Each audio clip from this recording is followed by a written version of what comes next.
Gemeente, ons lees vanoggend Rit 4, dit is die laaste hoofstuk van Rit.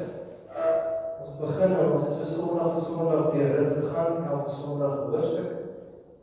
En vanoggend is ons by die laaste gedeelte, dit is Rit 4.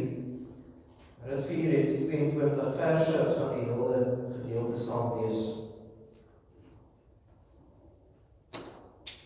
Terwyl ons gesit, kom ons by die hoofde na aanbidding voor die Here. Ons almagtige Hemelse Vader, dankie dat U dit in ons harte gewerk het om vanoggend hier by mekaar te kom as gelowiges, as 'n gemeente om U naam te kom loof en te kom prys.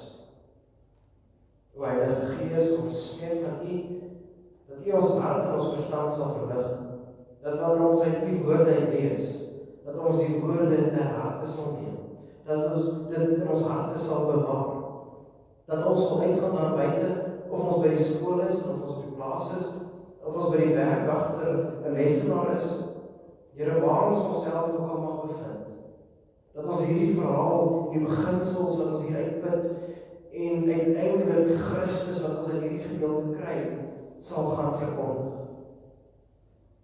Ons vra dit in die naam van die Here Jesus Christus. Amen.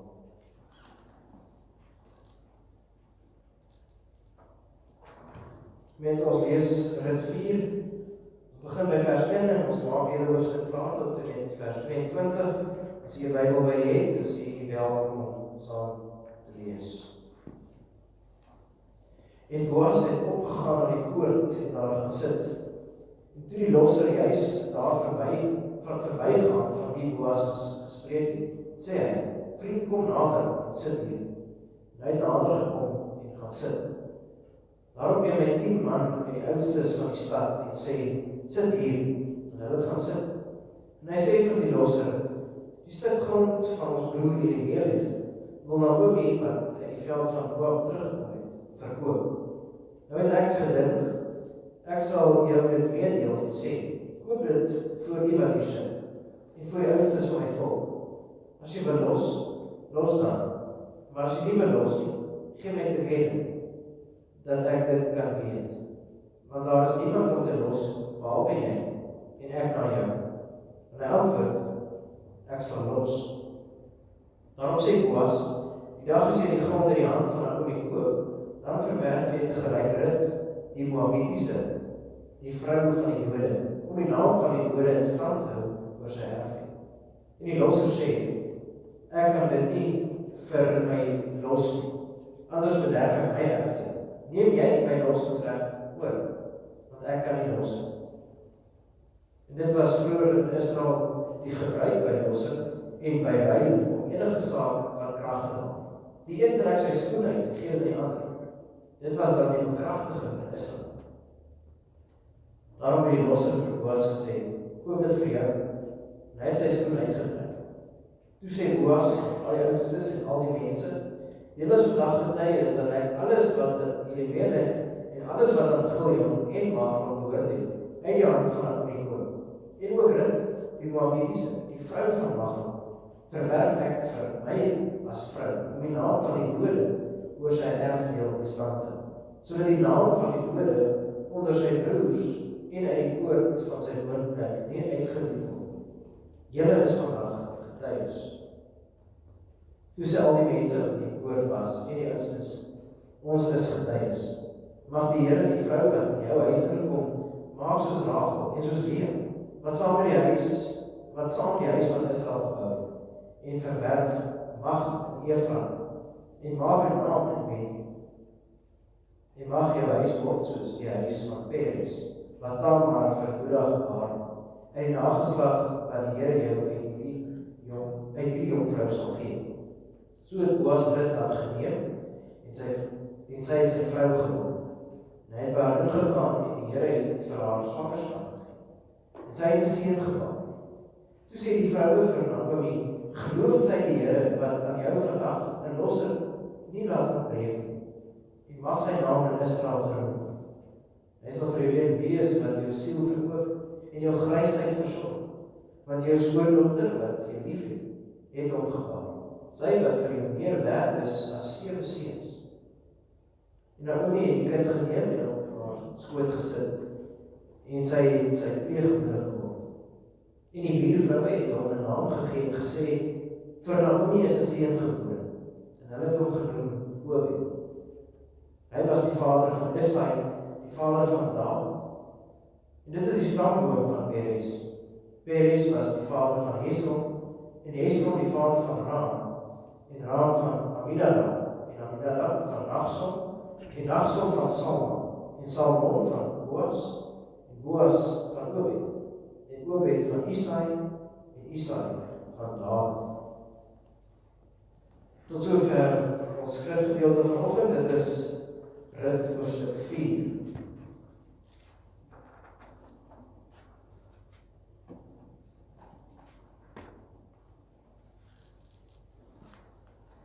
Gemeente van die Here Jesus Christus, ons is aan die einde van die boek Rut. Ons begin by hoofstuk 1. Dit was 'n verhaal wat baie hartseer begin het. Naomi het haar man en haar 2 seuns verloor en Moab. Rut het haar man ook verloor. Naomi besluit om terug te trek Bethlehem toe en Rut gaan saam met hom. Hierdie verhaal het 'n baie hartseer begin gehad. En toe kom hoofstuk 2 en dinge het sommer al klaar beter gegaan. Rut vertel haar op in die land van Boas, en hy sorg dat hulle genoeg het om te eet. Hy sorg dat hulle genoeg haar opdek. Hierdie hartseer verhaal is besig om te keer. En toe kom die romantiese hoofstuk 3. 'n hartseer verhaal wat uiteindelik omgekeer word in 'n liefdesverhaal. En nou hoofstuk 4, waar ons nou trek. In hierdie hoofstuk is dit Boas wat na vore tree. Onthou in die vorige hoofstuk het hy gesê dat hy met die losser sal praat en dat hy die saak met hom sal uitmaak. Ons lees in die 3de hoofstuk vers 13, bly vandag hoor, en as hy jou môre los, goed, hy kan los. Maar as hy nie lus het om jou te los nie, dan sal ek jou los. So waar as die Here leef, bly lê tot môre. So Boas het 'n belofte gemaak aan Rut, en hy wil graag daardie belofte nakom. Nou kom hy by die poort van die stad, en hy gaan wag vir die persoon wat die losser is. Hierdie stadspoort was 'n baie belangrike plek in die stad. Dis hier waar al die aksie was. Dis hier waar mense inkopies gedoen het. Dis hier waar mense gekuier het. Dis hier waar teregstellings gebeur het. Dis hier waar regsaake na vore gekom. Nou Boas het geweet dat as hy daar by die stadspoort gaan sit, dan gaan dit 'n kwessie van tyd wees. Dan gaan hierdie losser verbykom. En dit is natuurlijk ook so. Het is baie interessant dat die naam van hierdie persoon word nie genoem. Nou Boas moes sekerlik die naam geken het, want dit is oor sy familie. Maar die skrywer hou doelbewus hierdie persoon se naam anoniem. Die persoon word vertaal in ons Bybel as vriend. Boas noem hom vriend kom sit hier. Maar dit sal beter vertaal word met meneer so en so. Dis eintlik die vertaling van daardie vriend, meneer so en so. En die rede hoekom die skrywer die naam van hierdie persoon nie wil bekend maak nie, gaan sekerlik daaroor dat hy hierdie persoon en sy familie en sy gesin, hy wil hulle graag beskerm. Want as 'n losser nie gelos het nie, dan is hy verneder en openbaar. Dis die rede hoekom hierdie skrywer doelbewus die naam van hierdie persoon 'n geheim en nie bekend word. Nou Boas het ook toe nou 10 van die oudstes van die stad daar kom laat sit. En dit was nie maar net om toesig te hou. Dit was met 'n doel. En die doel is dat die 10 oudstes sal hierdie hele saak legitiem maak. Dis amper asof menself nou kan indink in 'n hof. En dis 'n hofsaak. En hierdie 10 oudstes is die jury, soos in Amerika. Soos nou Boas en meneer so en so en die 10. En Boas begin die hele storie vertel. Hy gaan baie slim te werk. Hy wil tog uiteindelik graag vir Rut hê. So Boas vertel vir meneer so en so van die grond wat Naomi wil verkoop. Gemeente, nou hoe dit gewerk het daai tyd dat wanneer 'n weduwee in nood was, dan moes 'n naasbestaande, soos hierdie losser, dan moes hy die grond by haar koop. Die grond wat aan hierdie wedergeboorte. Hy moet die grond daar koop, hy gee vir haar die geld, maar die grond bly steeds in haar naam. So die rede was dat dit was om weduwees te help uit noodheid en om te sorg dat die grond in hulle naam bly, sodat nie die grond verloor word. So in hierdie hoofstuk, of eintlik in die hele boek Rut, is daar 'n nou verband tussen, ons het gepraat van die referatiehuwelik en aan die ander kant die lossingsreg. Nou die referatiehuwelik gaan daaroor dat die swaar van 'n weduwee met haar moet trou. En so help dit dat die persoon se familie nie uitsterf nie, of die weduwee se gesin nie uitsterf nie, en dat sy versorg raak. Nou die lossingsreg, soos nou verduidelik het, gaan daaroor dat die grond in die familie se naam kan bly, en dat hy nie die grond verloor. Die grond was in daardie tyd baie belangrik. En die Here het hierdie hele idee vir sy volk gegee, sodat hulle grond kan hou. En vandag se dae is grond nog steeds baie belangrik. Vir ons is grond baie belangrik. Maar vandag se dae word die grond van die al weggevat net omdat die wet is.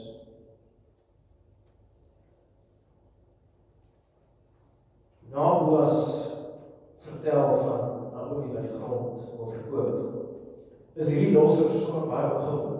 En hy weet dis reg so, hy sal dit doen. En op hierdie punt, as mens nou dit gelees het, en mens daar gestop, dan sal mens dan dink het Boas sy hele plan het nou misluk. Hierdie hele romantiese storie tussen hom en Rut gaan dan maar net dood. En dan kom Boas by die tweede gedeelte. En dan sê hy, die dag as jy die grond in die hand van Naomi koop, dan verwerf jy tegelyk Rut, die Moabitiese vrou van die Jode, om die naam van die Jode in stand te hou oor sy erfenis. En nou is hierdie meneer so nie meer so baie opgewonde, want hy het dit nie verwag.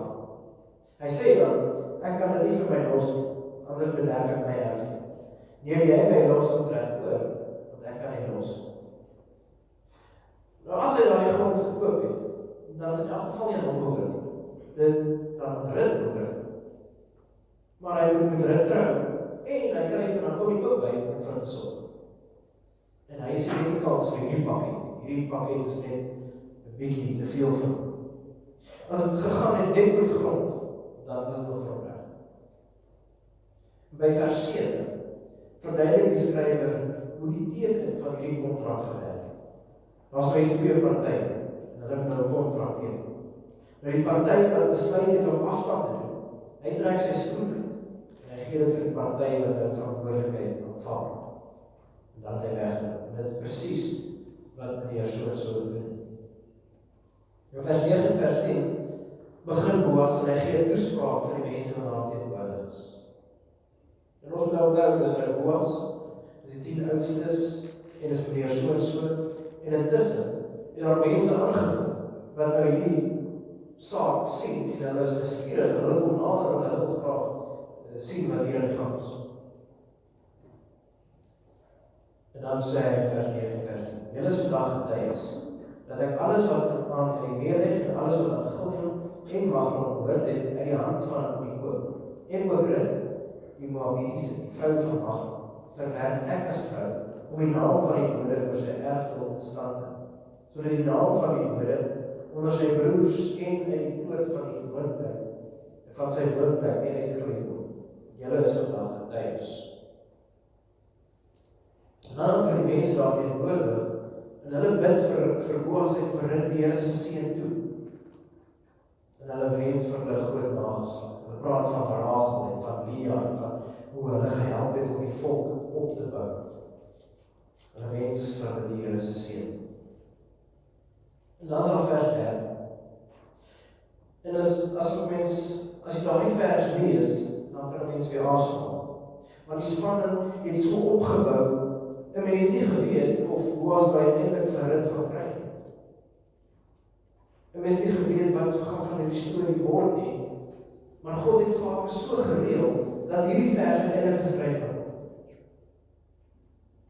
Vers 13. So het Boas Rut dan geneem, en sy het sy vrou geword, en hy het by haar ingegaan en die Here het vir haar swangerskap gegee, en sy het geseën geword. Hierdie hele boek se probleem in een vers opgelos. Hierdie hele boek se probleme word in vers 13 ontknoop, en daar is nie meer probleem. Dink gou waar het hierdie boek begin? Hartseer, honger, sonder kos, sonder familie, op die punt om alles te verloor.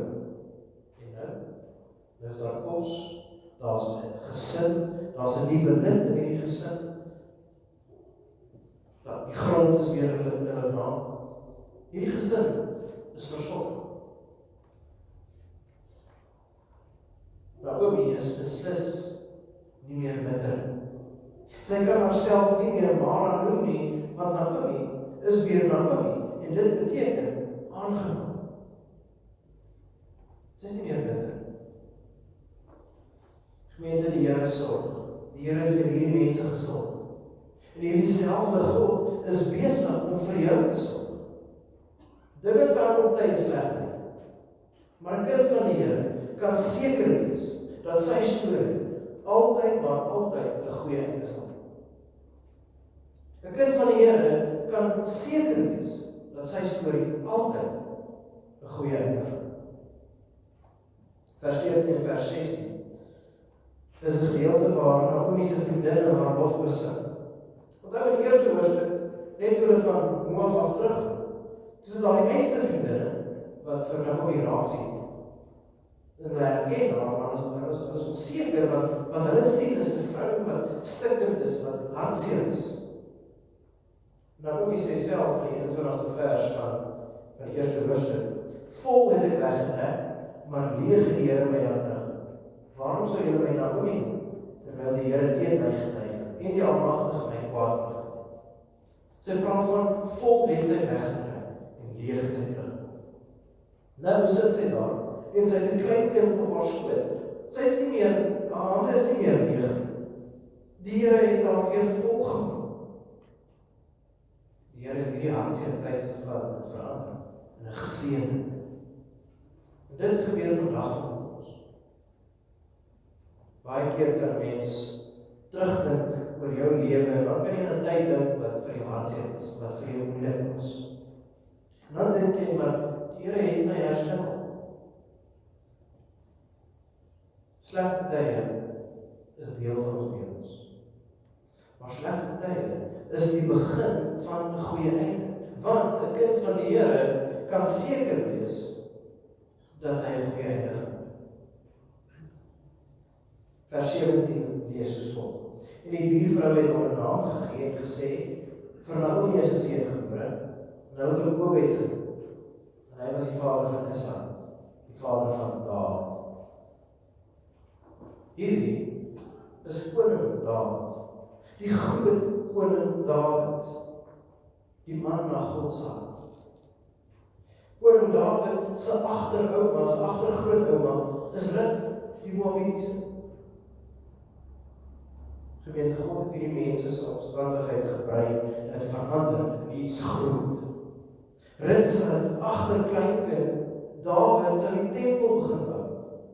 Dawid staan bekend as Israel se grootste koning. En dan eindig die gedeelte met 'n geslagsregister. En ons lees dit nie graag nie, want in die eerste plek is die name vir ons 'n bietjie moeilik, en ons gee nie regtig om oor 'n geslagsregister. As ons so iets in die Bybel raak lees, dan los ons dit nie. Maar kom ons lees dit ook, dis die laaste gedeelte van Rut 4 vers 8 tot 22. En dit is die stamboom van Peres. Peres was die vader van Hesron, en Hesron die vader van Ram, en Ram van Aminadab, en Aminadab van Nachshon, en Nachshon van Salma, en Salma van Boas, en Boas van Obed, en Obed van Isai, en Isai van Dawid. Gemeente, daar is nog so 'n geslagregister in die Bybel, as 'n hele paar, maar ek wil jy verwys na die een in Matteus 1. As jy 'n Bybel by jy het, blaai na Matteus 1, Ludwig het al ons hy skryf hier opsit. Matteus 1, die hele hoofstuk, is eintlik 'n geslagsregister. En in by vers 4, dan is dit by dieselfde gedeelte, en Ram die vader van Aminadab, en Aminadab die vader van Nachshon. So gaan dan by vers 5 sê dit van Salmon die vader van Boas, by Rahab. So Boas se ma is Rahab. En Boas die vader van Obed, by Rut, en Obed die vader van Isak. En dan gaan aan, dan lees ons van Dawid, dan lees ons dan wil ek bring by vers 16. En dit lees, en Jakob, die vader van Josef, die man van Maria, uit wie gebore is Jesus, wat Christus genoem. En op hierdie stadium, dan kom daar so liggie dinges op. En mense het nie gedink dat dit die einde van die verhaal sou wees. En dit is die rede hoekom Rut vir ons in die Bybel ons. Ja, dit is 'n baie mooi verhaal en ons leer baie mooi beginsels. Maar hier is die rede. As dinge nie so uitgewerk het, soos wat uitgewerk het, dan was Jesus nie gebore. En as mens dit besef, en as mens dit raak sien, dan weet jy, dinge kan nie maar net per ongeluk so gebeur. God is besig in die lewe van mense, soos wat dit elke dag leef. Dis nog wat die boek Rut vir ons leer. Dat God in die alledaagse dinge besig is om ons lewens te verander. God het elke stap van hierdie verhaal vir Rut so gereël, dat presies so kan uitkom. En so is Jesus gekom. Jesus, sy ouma grootjie, is 'n Moabitiese vrou, is Rut. Meer as dit, Jesus se ander ouma is Rahab die hoer. God verander mense se lewens.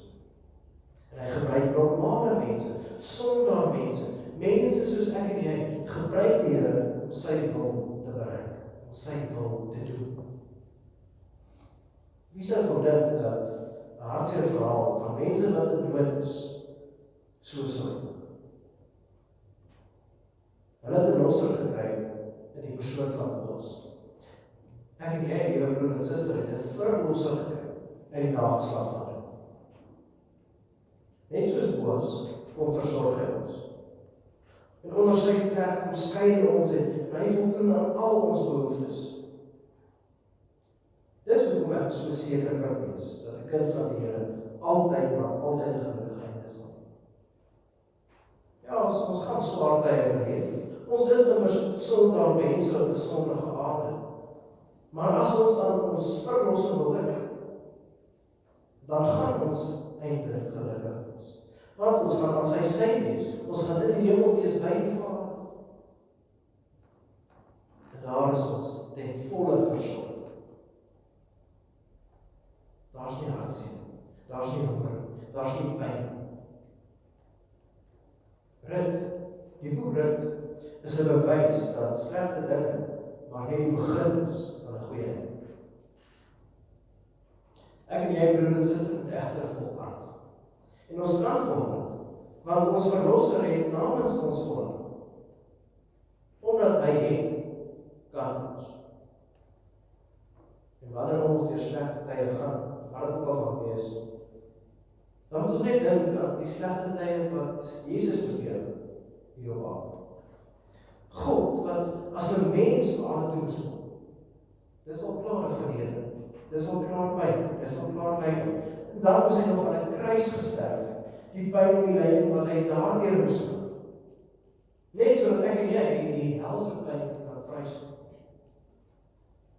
Dus die slegte tye wat ons hier op aarde beleef, is gelukkig net tydelik, danksy die Here Jesus. Die verhaal van Rut is 'n verhaal wat gehoor moet word. Dis 'n verhaal wat ons oor en oor moet vertel. Dis 'n verhaal wat ons naby in die hart lê, want ons verlosser kom uit hierdie verhaal. Ons verlosser word gebore uit hierdie verhaal. En hierdie verhaal is die evangelie. En dit is 'n verhaal wat oor en oor vertel. Amen.